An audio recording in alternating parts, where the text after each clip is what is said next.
السلام عليكم ورحمة الله تعالى عز وجل وبركاته.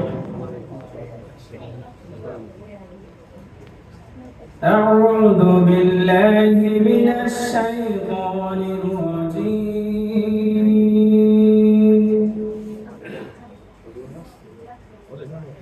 بسم الله الرحمن الرحيم.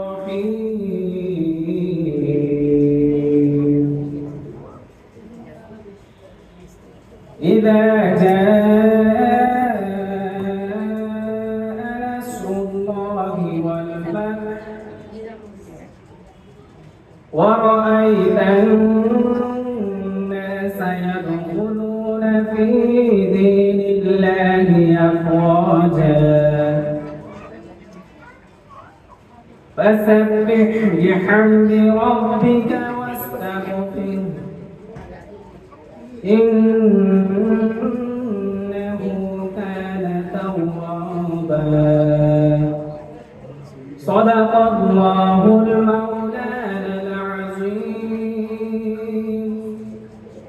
وصدق رسوله النبي الحبيب الكريم. السلام عليكم ورحمة الله وبركاته. মাশাআল্লাহ, অসংখ্য ধন্যবাদ হাফেজ মিজান রহমানকে মহাগ্রন্থ আল কোরআন থেকে তেলাওয়াত করে শোনানোর জন্য।